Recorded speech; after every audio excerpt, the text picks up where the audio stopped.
This nibble originally aired on RSBANDB Update, episode 853, Full Frontal with TzKal-Zuk. All right, well, we definitely had a fun time, and what everybody has been after, of course, is the capes. And, you know, I think everybody was anticipating we'd have something for this, but I think the magic cape definitely punched above its weight this week. So what are your thoughts on this, Thaxi? Very literally, the magic cape was bugged to deal somewhere between 50 and 100% additional damage over what the tooltip said for the first 2 days of release. Oops. Thanks for fixing that, Sponge. We appreciate you. So some people got an early bird bonus. Oh, yeah. That wave 10 guy that doesn't take damage below 3k, his single Omni Power would just kill him. It was a lot of fun for a day. Yeah. Yes, capes. Let's talk about capes.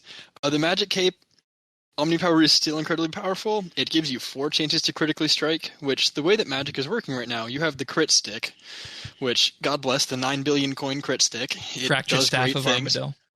Yeah, crit stick. That's the one.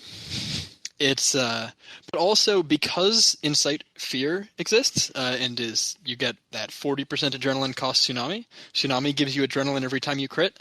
Tsunami is always worth using because if you're going to continue to attack things, you will make up way more adrenaline than you use on the ability afterwards. And so having these extra 4 chances to crit from a single ability, really powerful. It's up there kind of in terms of greater concentrated blast. You're hitting 3 times an ability.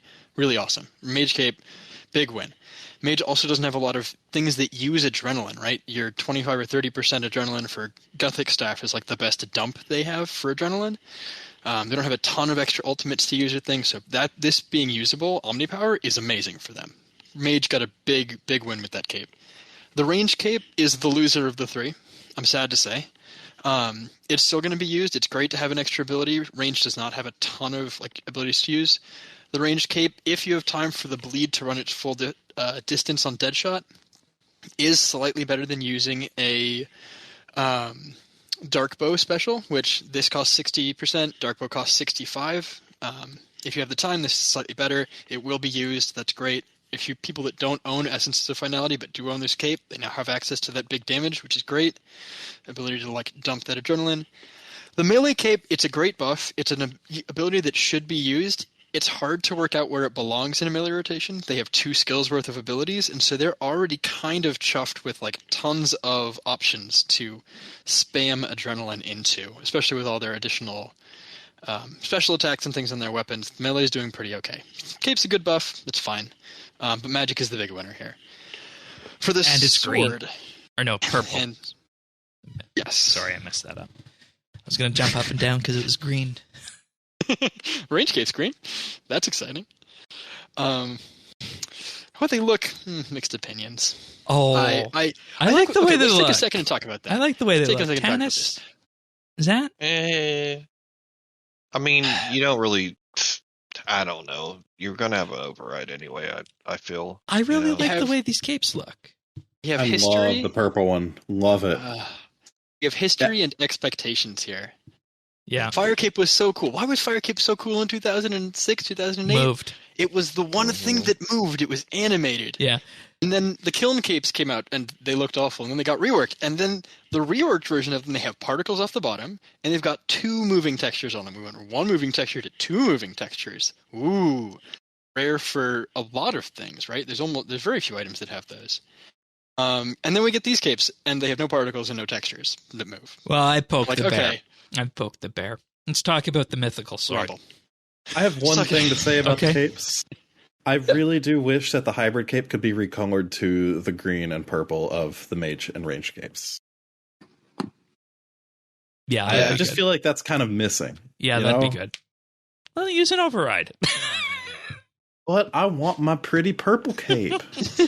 Yeah, that purple's actually pretty nice. I will say that. It's a very nice shade. Almost. It's a good royal, there's a nice deep color. I'm a fan too. But again, I wish it moved. If they had the flowing, real flowing lava look to it, if they'd managed to pull that off, they'd be everywhere. They'd be Do you guys think maybe they'll kind of rework them a bit at some point? No. Maybe just add particles or something like they did the Kiln capes? No, these are already very Unlikely. high detailed. Anyways, Yeah. Mythical I Sword. don't think we're getting Rhino Cape treatment on these.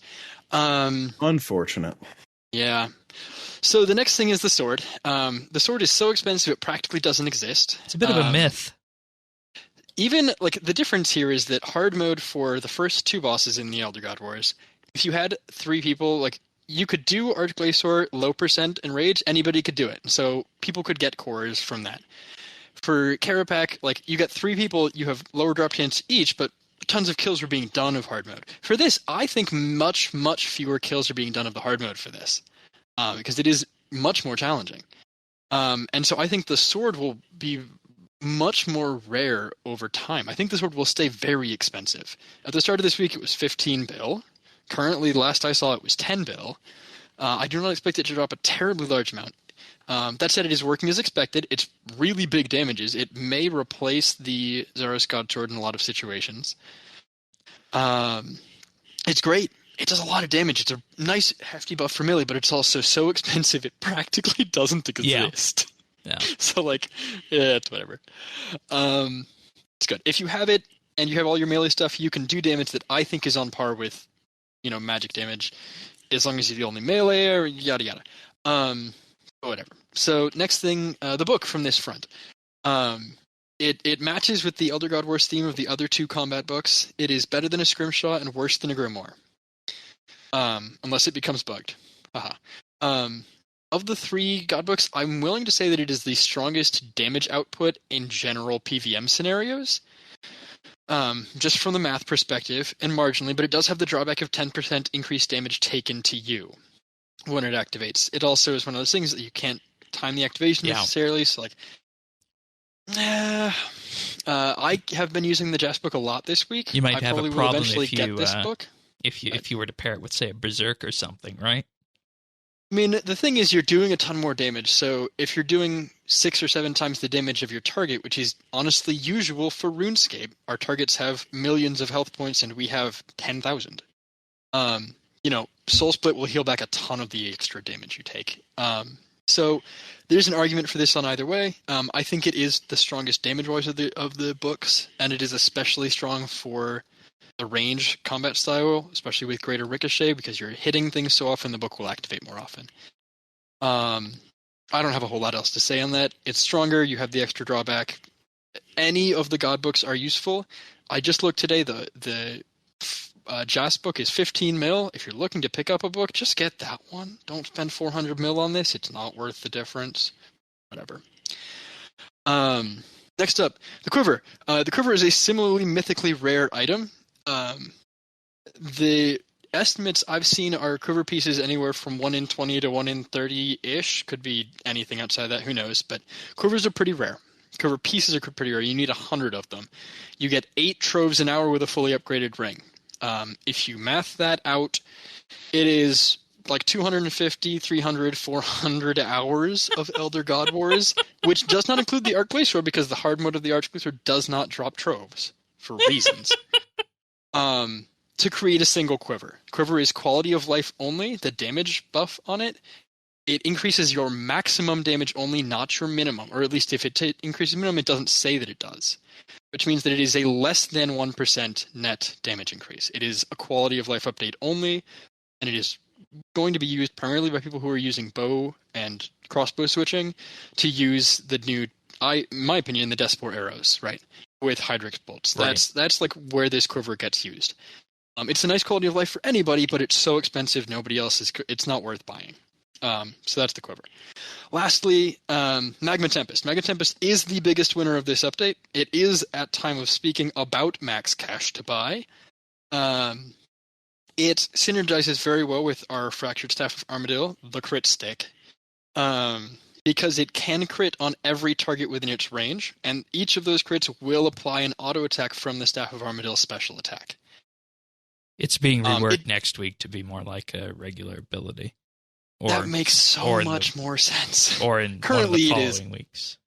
Currently, it is very broken. Yeah. It's like in line with Fractured Staff of Armadyl on release, where it's just, I crit on everything, I auto on everything dies. Yep.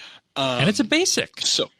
And it's a basic ability, and it's not targeted, and it's really strong. It's really strong, and it's doing great things for Magic. and it's very expensive right now. It probably does deserve an update. That's it. That's the rewards for this one.